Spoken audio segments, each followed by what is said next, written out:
deck list in a way that he's very strong against burn, he can probably pull out the matchup.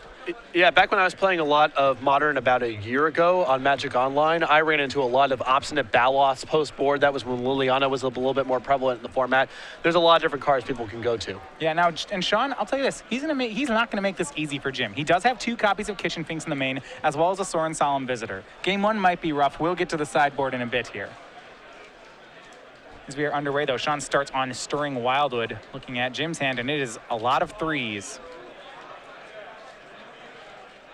Now, the standard burn, the modern burn list, fairly similar, you'd say, to Legacy Burn, in that this time you don't get any Fire Blast. Yeah, the creature base of Goblin Guy, Monastery, Swift Spear, Eidolon, the Great Revel, and Grim Lavamancer, for many lists, that's literally identical to the Legacy pool. And then you have Lightning Bolt, Lava Spike, Rift Bolt, and Searing Blaze. So those are all the port overs. What you lose out on is Price of Progress. Obviously, that's a big deal. Fire Blast as well.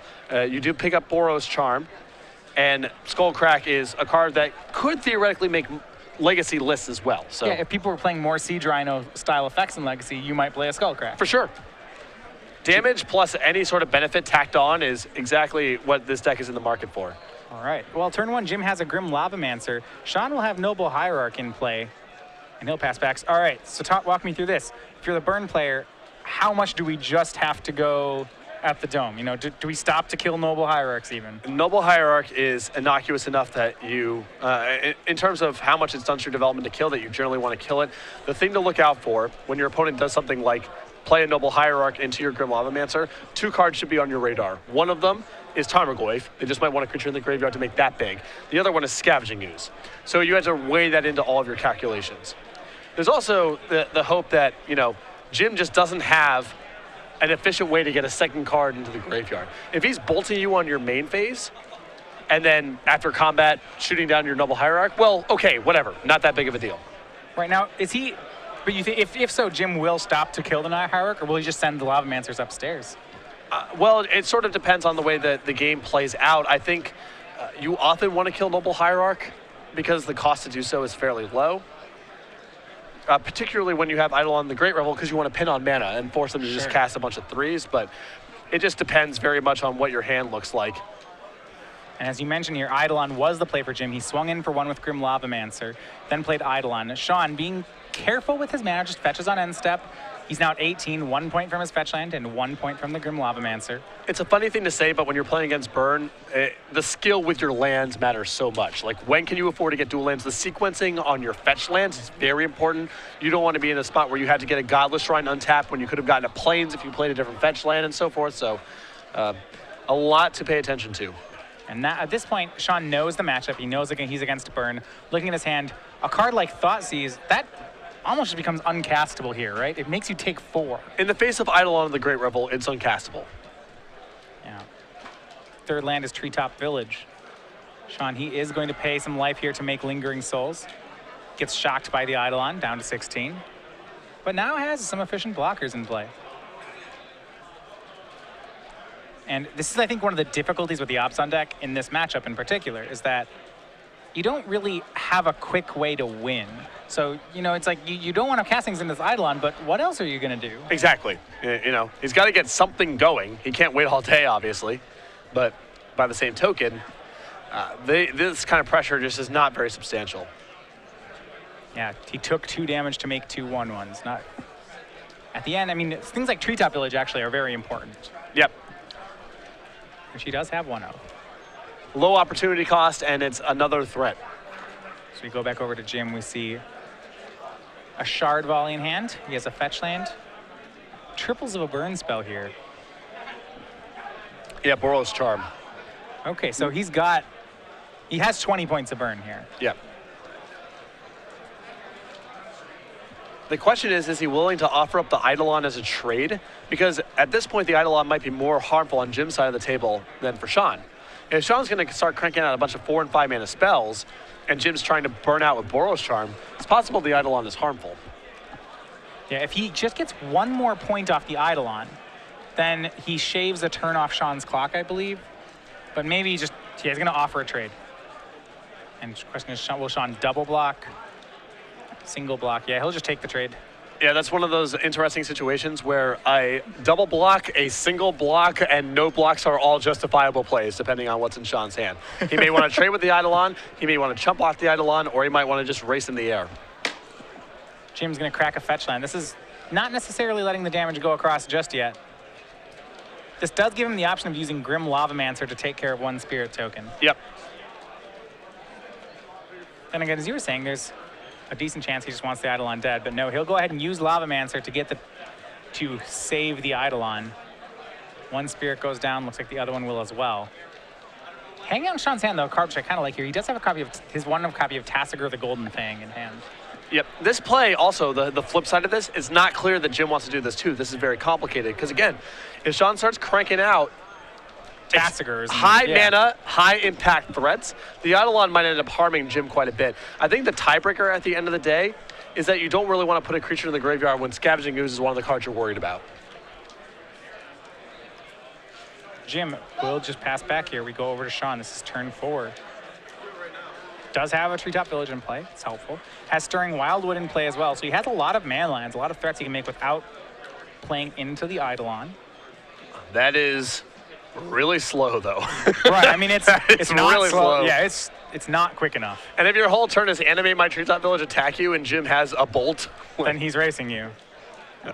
Or he's killing your treetop. It's a disaster. So in Sean's hand, Tassiger, Abrupt Decay, Thoughtseize. So Tassiger's not shabby, though extremely slow. And all the other cards, Trigger, Eidolon, a lot of them don't impact very much. Yeah, Tassiger's at least, he blocks everything here. That's worth something, right? With Jim having his hand face down like that and 2-man up, like, yeah, it blocks, but...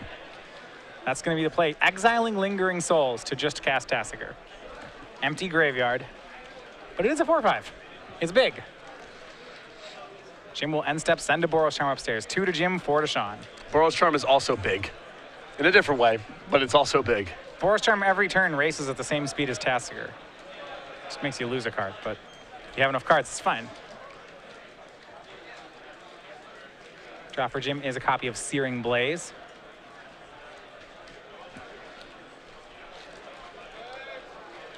I think I like suspending a Rift Bolt here. If he suspends a Rift Bolt, he can end step Boros Charm, untap, kill. Right. And the Rift Bolt is the most cumbersome card in the hand because it's either a turn delay or 3 mana. So if there's a good window to suspend, that's generally what you want to do. Yeah, he doesn't have the 4th lands. 3 is a somewhat awkward number for him. His only 1 mana plays are the Rift Bolt and the Grim Lavamancer activation. Yep. I think he has a Shard Volley in hand as well, but that's not something he wants to cast right now. Usually you want to save that just to be your last burn spell. Right, that's a finisher. That's not something you're trying to do in the middle of all this. And just as called, suspending Rift Bolt for Jim. Like it. Big fan. He's got to worry. Siege Rhino is among the cards he's got to be concerned about. Yep. And I don't think he has Skullcrack in hand, so something like Siege Rhino is a live draw. I don't know at the end of the day if that's going to be enough for Sean to get out of this because Jim's hand's so loaded. But Sean is not done for by any stretch. If he were to draw Siege Rhino right now, I think he just picked up Liliana of the Veil, which is another card we could charitably classify as uncastable. Rift Bolt suspended, and it is back to Sean. So we have Liliana of the Veil as the draw for Sean. Liliana actually early in the game is a card that can be pretty decent against a burn. Oh, turn 2 Liliana of the Veil on the play is an opening I've lost a lot to from this style of deck. Right. At this point in the game, it doesn't seem like it's going to do enough. No, I don't think Sean's going to get to untap after this turn, no matter how he plays it out. He doesn't know that, so, he's going to play it out here, but... So if Jim plays this right, this one's in the books. I think he's got some margin for error. If Jim plays this wrong, this one's in the book. Yeah, I think if Jim isn't, bolting himself when it's all said and done, I think he'll be okay game 1. Yeah, and this kind of gameplay right here is one of the reasons why I think the common sentiment was that this was a hard matchup for Opson. Like, the game 1s are very tough. A lot of Sean's cards, you just don't do anything. Yeah, how many draw steps has Sean had that's just... I don't want to play this. This doesn't do anything. I can't cast this. Yeah. He's had a lot. Tassiger swings, and the Eidolon of the Great Rebel will go ahead and jump in front.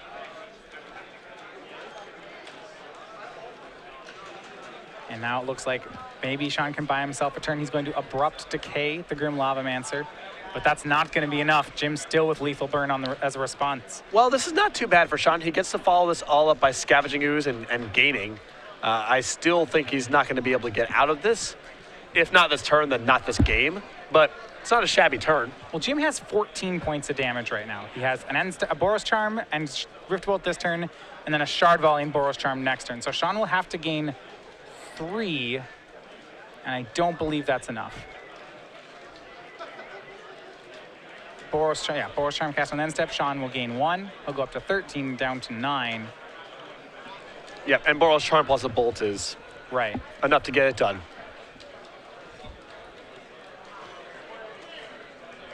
So you go down to 9, untap, 6. I miss Magic sometimes. Miss throwing burn spells. This feeling is so good. There you go. Game 1 over to Jim Davis. I'm going to be 50 years old and not sick of doing that. Just makes me sad sometimes, that's all. Sideboard time. All right. What we got going? Well, looking at sideboard. Jim got the easy game. And this is, let me tell you, Sean showed up ready for this matchup. Looking at Sean, I'm going to go Sean's sideboard first here.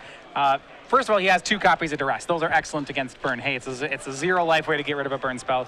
He has a copy of Feed the Clan in his deck. That's a gain 5 with an off chance of gaining 10. He has 2 copies of Timely Reinforcements in his deck and a copy of Thragtusk. Yeah, that's quite a bit. Yeah, no two ways about it. He's got a lot. And he gets to cut a lot of his bad cards, too, which is really nice. He's got things like Maelstrom Pulse, Dismember, his copies of Thoughtseize, a lot of really easy cuts here. All right, Jim's side, however. 3 Molten Rain, 2 Core Firewalker, a Torpor Orb, 2 Skull Cracks, a Lightning Helix, a Searing Blaze, 2 Path to Exile, 3 Destructive Revelry. I'm happy bringing in the additional 2 copies of Skull Crack, go up to the full play set. A lot of life gain you can anticipate here. I like bringing in the additional copy of Searing Blaze. It's not the nuts in this matchup, but there's enough. Attacks Scavenging Ooze a good percentage of the time, gets Noble Hierarch off the table. Good against Treetop Village. There's enough going on. I think the 3 copies of Molten Rain are pretty bad on the draw, but I think on the play, they're defensible. There's a lot of expensive, cumbersome cards in the Abzan mid-range deck, even post-board. And, got to cut him off those mana. You can't let him get to things like Timely Reinforcements. Yeah, so these players are getting ready for Game 2. If you've been watching us today, you may have noticed we've had some new pins on our jacket, and those pins have to do with SCG Game Night. Game Night launched last year and now is in full swing. Every week, you go if your store registers for Makes a Night SCG Game Night, you will get free pins and tokens added to the prize pool. This week coming up in March, these are the pins we have, are the Rat token. You see the pin over there on the left, you can wait stars along as these really adorable looking little guys next to there, the 1/1 creatures. Yeah, this is the kit for March. Every week we send out a new package of pins and foils to give out to your players. You can run the Game Night on any day of the week, sanctioned or unsanctioned, whatever format you want. Just get players to your store for some fun and friendly magic. It is obviously too late to get signed up for the March kit, but if you're interested in signing up for April, head over to StarCityGames.com/Game Night now or contact your Star City Games organized play representative. All right, so matchup is harder for Jim post board. You can go so far as to say it's unfavorable for him. There is a lot of hate on Sean's side. Yeah, this is a pretty classic Magic scenario of Game 1's very favorable for Deck A. Games 2 and 3, Deck B brings a lot more to the table. On the balance, it's a close to even matchup, but the pre- and post-board games are very different. Yeah, what I do like here is the fact that Jim gets to go up to 4 Skullcrack. If you look at the hate cards that Sean Barry's brought in and has for today, what they all have in common is that they're big one-shot life gain, whether it's Feed the Clan, Timely Reinforcements, Thragtusk. The only incidental life gain card is Scavenging Ooze in his list, and he only has 2 copies of that. So a Skullcrack really could do a lot of damage to Sean's game plan. Yeah, Sorin Solemn Visitor is another card that Sean has access to, just 1 copy, but can kind of spread it out or be a recurring source of life gain. So this is really funny. I'm looking at Jim's deck list right now, and I've critiqued him in the past for having the Snow Cover Mountains. Jim just loves playing with Snow Cover basics because, just give your opponent something to think about. Yeah. Who knows? They might psych themselves out. My counter to that is, come on, it's not amateur hour. No one believes you have a Scred in your deck or whatever you're trying to represent. Just play with the basic mountains. So Jim, obviously, with his 4 Snow Cover Mountains, and next to that, a heart and my initials on it. Oh, that's really adorable. Yeah. I like that. Because he knows that it's very likely he's going to be on camera, and he also knows it's likely that I'm going to call him out for these Bush League antics. One of these times he's going to Scred someone, and then you're going to have to say, hey, okay, it's fair, he's running him. Yeah, I mean, if he over time, eventually puts a scred in his list somewhere and gets someone with it. Maybe a scrying sheets. Maybe a scrying sheets. Draw a mountain. He's got a 4 in 60 chance of hitting with scrying sheets, so pretty powerful in this deck.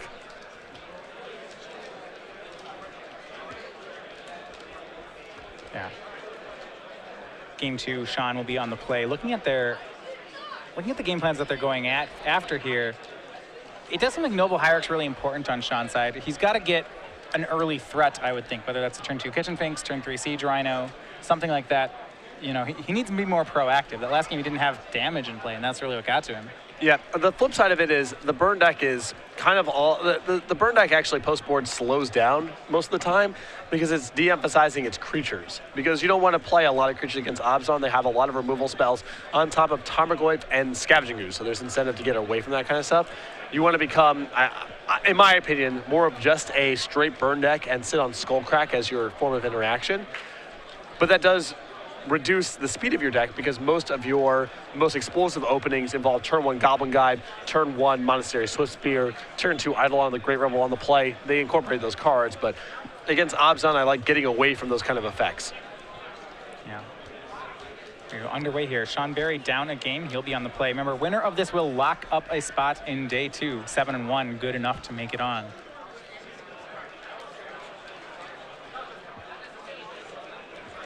So a lot on the line for these players here. Being in a 9-round event, being able to enter round 9, already having your 7th win in hand, really does take a lot of pressure off. Oh, for sure. Especially when you're in the 6-1 territory, looking at a win and a loss to day 2. The loss and looking at potentially 0-2ing your last 2 rounds to miss day 2 is extremely stressful. All right, both players keeping. We are underway. Sean starts out on Temple Gardens. We pass back over to Jim Davis. One of the copies of Skullcrack already in his hand. He's going to know he has a lot of things to fight around. It looks like he has a pair of Skullcracks. So maybe he can dodge those sideboard cards. He's got the tools to do it. Yeah, Skullcrack's one of the best cards for this matchup, especially post-board. And Jim, he'll start by going to 18 and getting a Grim Lavamancer in play again. So I'm curious how much he got away from his spells and how much he got away from his creatures. There's definitely divergent philosophies on what side you want to be on. It looks like timely reinforcements among the cards in Sean's hand, so plenty of things that Jim needs to Skullcrack here. Grim Lavamancer is the type of card where I don't mind it post-board because sometimes the board gets locked up and it's still valuable. Goblin Guides and Swift Spears against Abzan, I think, are pretty poor post-board. Too many things for them to crash into. Too many things to crash into. You actually don't want to draw creatures against decks with timely reinforcements because it just compounds the problem. Right.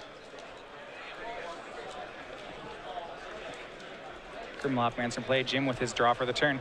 Drew a copy of Lightning Helix. So he has, looks like Lava Spike, Skullcrack, Skullcrack, Lightning Helix. Some number of lands. He'll swing with Lavamancer. That'll put Sean down to 19. And now Bloodstained Mire will put Jim to 17. And he's going to go for Eidolon of the Great Rebel. This does give Sean an opening for timely reinforcements. Yeah, and it's just a beating. There's no two ways about this. Jim wants to set up the Eidolon this turn and then hold up Skullcrack for anticipation of 4-mana plays, things like Siege Rhino, Obstinate Baloth, that could be in a sideboard, but timely reinforcements is just a mess for the sequencing. Well, and because the Eidolon actually made it live, so you notice that right now Sean has a higher life total. If he fetches and plays timely reinforcements, the Eidolon will put Sean down to 16, which then means he has a lower life total, and he will gain 6 off timely reinforcements. Remember, you actually only you only gain the life if you're at a lower life total, and you only get creatures if you have fewer creatures. But this should be a great play for Sean. Yeah. As he'll get both parts. Yeah, so Jim, even if he's aware of timely reinforcements, means that Sean would have to have a, I suppose, either a fetch land or a pain land of or some shock sort. land. Yeah, he has to deal damage to himself. And there you go, timely reinforcements. Trigger happens, Sean down. Sean gladly takes 2 to play it. I think Jim might be asking a judge if he can forget his own trigger. I don't believe he can. I mean, he can, but then Sean can request that it happens. Right. Which Sean would do. So we'll go down to 16, now up to 22. So was the danger of this play great enough? You know, maybe Jim has to stay back and hold up Skullcrack as early as turn 3? No, I don't think that's a winning play either because the Eidolon's just rotting in your hand. With Burn, you have to use every resource. You don't have things left over. So just saying this Eidolon's a mulligan, I don't think is acceptable either. Sure, and you can't wait until 4 mana to play it. Right. All right, so both halves, Sean goes up to 22 and gets 3 soldier tokens into play. Jim now staring down a much less favorable board state. I would love to see if there's some way to track the results of what my win percentage is against timely reinforcements. It's real low. I don't know what the actual number is, but it's that bad. Oh yeah. Jim's gonna give it a try here. He'll start by shocking with Stomping Ground, going down to 15. Looks like just passing the turn. Hand of Skullcrack, Grim Lavamancer, the second one, Lightning Helix, and Lava Spike. 12 points of burn and a second Grim Lavamancer. Still has a ways to go. He has 10 more he has to get through. Yeah.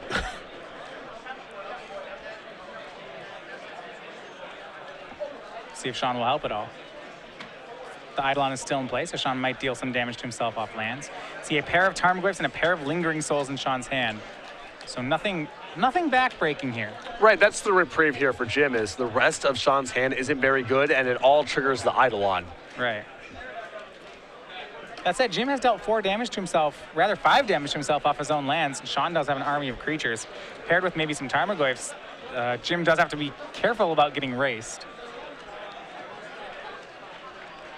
But given how bad this opening was for Jim, he's still got a shot to win this game. Yeah. He's not out of it. And that's excellent for him. So Sean's going to play land 4. He's going to go ahead and crack a fetch land. Goes down to 21. Remember, Jim currently 12 points of burn in his hand. Not counting Grim Lavamancer activations. He doesn't need that much help. And we may see Sean just go for double Tarmogoyfs or something like that.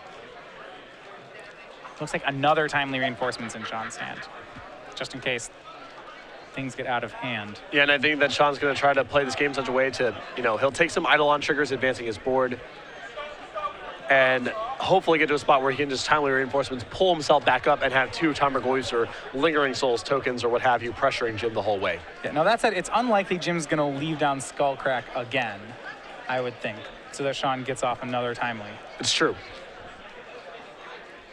And Sean looks like he is going to go for some Tarmogoyfs. So he'll take 2 for this one and 2 for another one. So he's dealt 5 to himself here, gotten himself down to 17. But he has a lot of power on the board now. 2 Tarmogoyfs makes, they're only 2 3s at the moment, but they threaten to get a lot bigger here.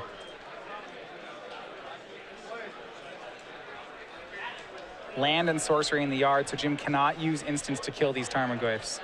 They're here to stay. I don't think he's using anything to kill these Tarmogoyfs. Yeah, Lightning Helix goes upstairs. Jim up to 18, Sean down to 16. And then Jim down to 16 because of the Eidolon. Yeah, it's not as strong as it could be. It's a combo deck. Yeah. Eidolon plus Lightning Helix, the rebate.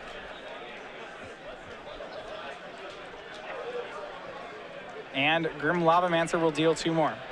So total, Sean down to 12. Jim with 9 points of burn in hand. Looks like he may still have enough to get this done. Yeah, he's got Skullcrack at the ready too. So any of the big chunks like Siege Rhino, that's not going to work. May see him Lava Spike here. Doesn't seem out of the question. Well, ideally what Jim would like to do is, and it might be impossible, but this is what he's searching out right now, is there a way to play my stuff in such a way that I can leave up Skullcrack, and in the event that I don't cast Skullcrack, be able to use Grim Lavamancer. He's trying to find the most efficient route. Leave up Skullcrack and then not be priced into playing it? Yeah, exactly. So if he has something like Lightning Bolt and Lava Spike in his hand, for example, then it's very easy. He has another copy of Lightning Helix in his hand, so that actually he can leave up 2, and he can crack or Helix depending on what Sean does. Yeah, right. But the mission is there a way to also ensure that there's a Lavamancer activation rolled in no matter what happens? Might not be possible, but right now Jim is searching for that route. This turn, I don't think he'll have he doesn't have a 4th land, so he may just be, and he doesn't have enough 1-mana spells to do all this stuff. I think so too. I think he's too glutted with 2s. So he can Lava Spike here. That's still being efficient with his mana. The old deal 3 to you, 2 to me play. Deal slightly more to you. Right. He's still up. Yeah, Sean goes down to 9. Up. Yeah, Jim actually has 9 more points of burn in his hand. 2 skull cracks and a lightning helix do seal it off. Well, he needs land number 4 also. You're right. For him to do it in the next turn, he does need land 4. Drop here for Sean is Liliana of the Veil. And despite resolving timely reinforcements, you run into this problem where 1 Skullcrack may just be enough to get Sean. Yeah. Well, the big problem is that Sean's hand has not allowed him to play around Eidolon at all. He's drawn neither a removal spell nor just random 4-mana stuff to put into play. He's caught the worst end of it past the timely reinforcements. His hand's just Lingering Souls and Liliana of the Veil.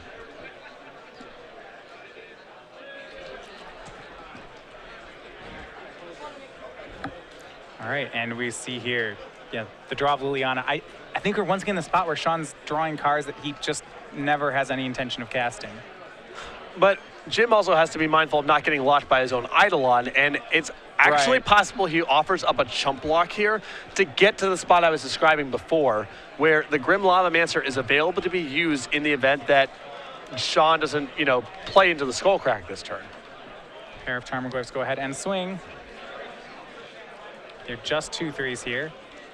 Because you also have to be worried about, okay, you just take this hit, Sean follows up with Siege Rhino, even if you Skullcrack, you're too low and you can't play through your own Eidolon.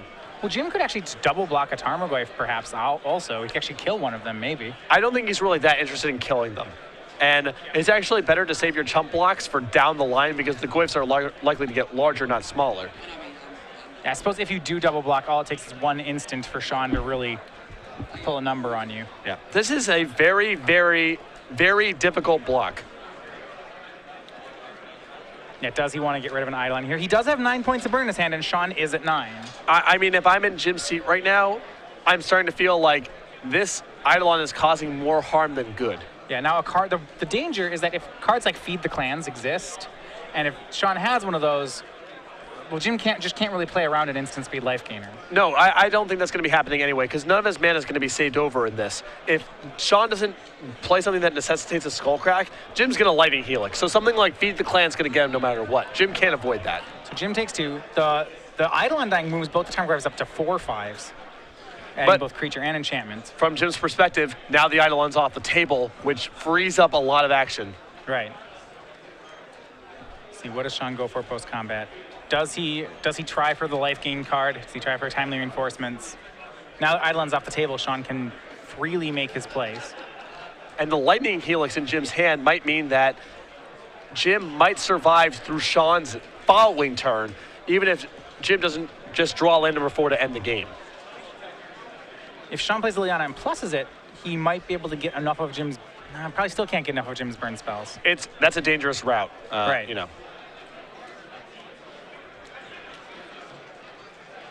See if what Sean goes with. He's going for double black here. That may be the game plan. Try to whittle down Jim's hand before it's all in Sean's face. I think so. Liliana's the play. I mean, against 4 cards in hand, it's unlikely that all of these matter. Right, and as we see right now, the Grim Lavamancer doesn't. Yeah.